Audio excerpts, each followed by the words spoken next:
अब बच्चे question number last question है हमारा। अब आ जाओ तुम क्वेश्चन नंबर 3 में। क्वेश्चन नंबर 3 क्या बोल रहा है कि इसको ध्यान से देखो।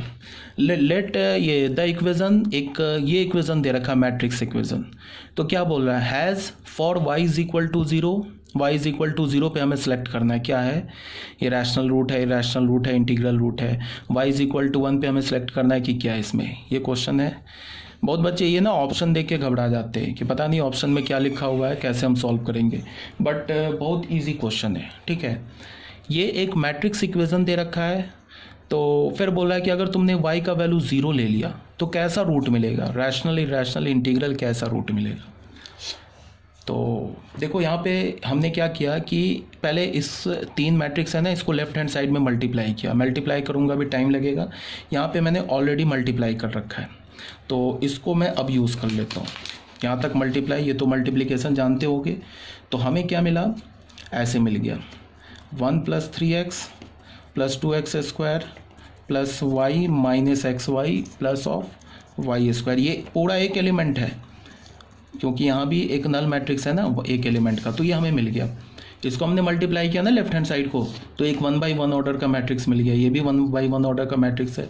मल्टीप्लाई करके देख लेना, यहाँ पे मैंने किया हुआ ऑलरेडी। ठीक है, इसमें टाइम लगेगा इसलिए मैंने मल्टीप्लिकेशन नहीं किया।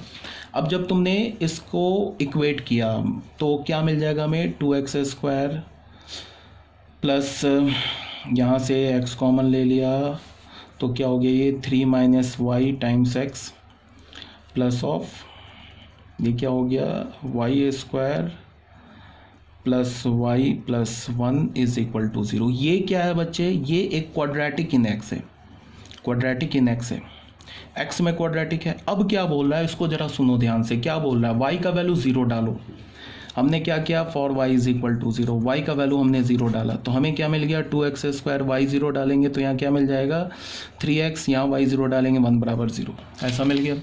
अब यहाँ से हमने x का वैल्यू निकाला, -3 + -√9 - 4a, तो ये हो जाएगा 8/2a, तो 4। तो ये क्या मिल गया, -3 + -1/4, तो x की वैल्यू क्या मिल गई, -3 + 1/4 एंड -3 - 1/4। तो यहाँ से हमें x की वैल्यू क्या मिल गई, -2/4, तो -1/2, -4 तो -1। ये दो x की वैल्यू मिल गई। तो ये दोनों x की वैल्यू कैसे मिली, रैशनल मिली, इरेशनल तो मिली नहीं। हाँ, इंटीग्रल भी मिल गई। ठीक है, तो y का वैल्यू हमने 0 डाला तो इंटीग्रल रूट भी है। इसको हम क्या बोल सकते हैं, दो, अच्छा एक इंटीग्रल रूट है, इसको हम ऐसे बोल सकते हैं ना कि रैशनल जो होता है, इंटीजर जो होता है वो भी रैशनल होता है। तो इसको हम ऐसे बोल सकते हैं ना कि दोनों रूट क्या मिला हमें, रैशनल रूट मिल गया। तो y का वैल्यू अगर हमने 0 डाला तो रैशनल रूट मिला। इंटीग्रल रूट नहीं बोल सकते, इंटीग्रल रूट बोलेंगे गड़बड़ हो जाएगा, बिकॉज यहाँ पे x का वैल्यू जो -1/2 मिला ये इंटीजर नहीं है तो ये दोनों रैशनल ना, इंटीजर भी तो रैशनल ही होता है। तो इसको हम क्या बोलेंगे कि अगर हमने y का वैल्यू 0 डाला तो हमें x रैशनल मिला। हाँ, अगर इसमें दोनों इंटीजर मिलता तब हम कंफ्यूज हो जाते, तब वहाँ पे रैशनल वाला भी ऑप्शन सही हो जाता और इंटीजर वाला भी ऑप्शन सही हो जाता, बिकॉज इंटीजर भी रैशनल है, बट एक इंटीजर मिला, एक रैशनल मिला। तो इन जनरल दोनों को मिला के हम क्या बोलेंगे कि जब हमने y का वैल्यू 0 डाला तो हमें x क्या मिला, रैशनल रूट मिले। ठीक है, ये मतलब 1 किसे इम्प्लाई करेगा, p को। अब y इज इक्वल टू -1 डाल दो, यहाँ डाल दो -1, तो हमें क्या मिल जाएगा, 2x² प्लस 3, -1 डालोगे तो +1x, -1 डालोगे तो 1 हो जाएगा, ये -1 कैंसिल होकर +1 = 0। तो हमें क्या मिला, 2x² plus 4x plus 1 is equal to 0। तो x की वैल्यू क्या मिल गई, -4 + -b² 16 - 4 × a × 2/2a, तो 2 × 2। ठीक है, तो क्या हो गया, -4 + -16 में से 8 गया, 8 क्या होगा, 2√2/4, तो 2√2, 2 × 2, 2 कैंसिल कर दिया, क्या मिला, -2 + -√2/2। तो x की वैल्यू हमें क्या मिल गई, -2 + √2/2 और -2 - √2/2। तो ये दोनों रूट कैसा है, ये दोनों रूट तो इरेशनल है ना। तो यहाँ हम क्या बोलेंगे कि अगर y इज इक्वल टू हमने -1 रखा तो हमें रूट कैसा मिला, इरेशनल रूट मिला। तो इसका मतलब क्या है कि ये तो ऑप्शन दे रखा है, देखो बच्चे, इसी को बहुत बच्चे ऑप्शन देख के समझ नहीं पाते हैं। ये तो option A B C D दे रखा है। 1 का क्या है, 1 का P है और 2 का क्या है, Q है। तो यहाँ क्या बोल रहा है, 1 का P और 2 का R। यहाँ क्या बोल रहा है, 1 का Q, तो ये भी नहीं हुआ। फिर बोल रहा है 1 का Q 2 का P, ये भी नहीं हुआ। 1 का P है और 2 का Q है। यहाँ क्या बोल रहा है, 1 का P एंड 2 का Q, ये करेक्ट हो गया, ये भी नहीं हुआ। तो सी इज़ आवर ऑप्शन। तो आई थिंक ये आपको क्लियर होगा। तो जो PDF था, जो मैंने अभी तुम लोगों को PDF भेजा है, ये PDF तुम लोगों को क्लियर हो गया होगा। इसके बाद जो नेक्स्ट PDF है वो हमारा होगा क्रैमर्स रूल से related, solving simultaneous linear equation in linear equation of n variables and n equations.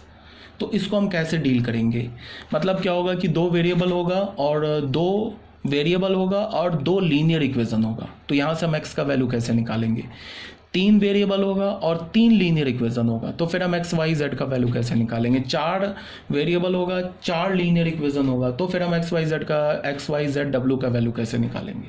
तो इस टाइप के जो इक्वेशन होते हैं ना, 2 variable 2 equation, 3 variable 3 equation, 3 equation मतलब लीनियर इक्वेशन।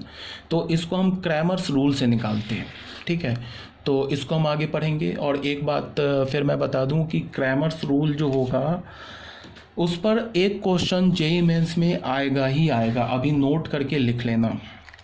क्रैमर्स रूल से डायरेक्ट क्वेश्चन नहीं आता है। क्रैमर्स रूल जो है वो बोर्ड में नहीं है, बोर्ड में क्रैमर्स रूल का नामो निशान नहीं है। क्रैमर्स रूल पे जो क्वेश्चन आता है वो क्रैमर्स रूल के कंसिस्टेंसी इनकंसिस्टेंसी पर आता है।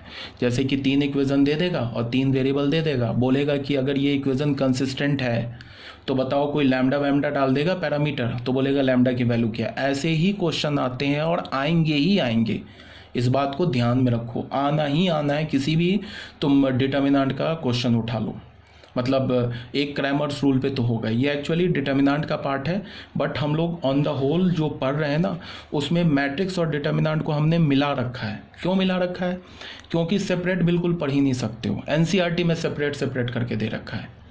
अभी हम लोग कहने को तो मैट्रिक्स पढ़ रहे हैं ना, बट देखो डिटर्मिनेंट हम लोग कितना यूज़ कर रहे हैं। डिटर्मिनेंट्स में हमने कोफैक्टर्स पढ़ा, माइनर पढ़ा, फिर एडजॉइंट निकाला। तो एडजॉइंट निकालने में फिर हमने इन्वर्स निकाला, A inverse is equal to 1 upon determinant into adjoint. तो डिटर्मिनेंट यूज़ कर रहे हैं, सेपरेट तुम पढ़ ही नहीं सकते हो, ठीक है। NCERT में थोड़ा बहुत करके दे रखा है, बट हमें साथ मिला के ही पढ़ना होता है। तो फिर इसके बाद जो नेक्स्ट टॉपिक होगा हमारा वो यही होगा, क्रैमर्स रूल। तो क्रैमर्स रूल होगा, उसके बाद फिर जो नेक्स्ट टॉपिक होगा तो उसमें मैं आप लोगों को बताऊंगा वो क्या बोलता हूँ, सॉल्व ये finding A inverse by row column transformation, या एलिमेंट्री रो कॉलम ट्रांसफॉर्मेशन से हम इन्वर्स कैसे निकालेंगे। तो जो हमारा एक चैप्टर बचा हुआ है ना, एक्सरसाइज NCERT 3.4, NCERT बुक किधर गई देख लो बच्चे जल्दी। ये जो बचा है ना, ये जो हमारा एक्सरसाइज बचा है ना, कौन सा एक्सरसाइज, ये वाला, ये देखो ना, elementary operation transformation of a matrix है ना, ये जो एक्सरसाइज बचा है। तो जब मैं बता दूंगा ना रो कॉलम ट्रांसफॉर्मेशन से इन्वर्स कैसे निकालते, देख लो ये मैट्रिक्स दे रखा है, इन्वर्स निकाल रखा है। तो इस रो कॉलम ट्रांसफॉर्मेशन से आप इन्वर्स कैसे निकालते हो, तो फिर ये भी तुम सीख जाओगे, ये वाला। तो फिर तुम्हारा जो एक्सरसाइज 3.4 भी कंप्लीट हो जाएगा। अभी इस पर नहीं आएंगे हम लोग नेक्स्ट PDF में। नेक्स्ट PDF में हम क्रैमर्स रूल पढ़ेंगे। क्रैमर्स रूल के बाद मैं इसके क्रॉसपॉन्डिंग थ्योरी बताऊंगा तुम्हें, ठीक है। तो तुम ये मत सोचना कि अरे मैट्रिक्स चैप्टर ही को सर इतना टाइम लेके पढ़ा रहे हैं। तुम्हारा मैट्रिक्स चैप्टर नहीं, तुम्हारा डिटर्मिनेंट में भी हम लोग चल रहे हैं। डिटर्मिनेंट के भी बहुत सारे हम लोग अभी क्रैमर्स रूल करेंगे ना, वो मेन एक्चुअल वो डिटर्मिनेंट का टॉपिक है, ठीक है। तो मैं दोनों को मिला के पढ़ा रहा हूँ, ठीक है ना। तो आई थिंक ये क्लियर होगा। जो PDF दिया उसको बार बार पढ़ो, वीडियो लेक्चर में प्रॉब्लम है तो पूछो, और फिर मैं नेक्स्ट PDF भेजूँगा। ये जो अभी मैंने वीडियो लेक्चर जो अभी मैं आप तुम्हें रिकॉर्ड कर रहा हूँ, तो अभी इसको भेजने मुझे लगता है 1 दिन लग जाएगा, नेट स्लो है। उसके बाद भेजने के बाद फिर मैं PDF भेजूँगा। ओके, फिर थैंक यू वेरी मच, चलो ओके।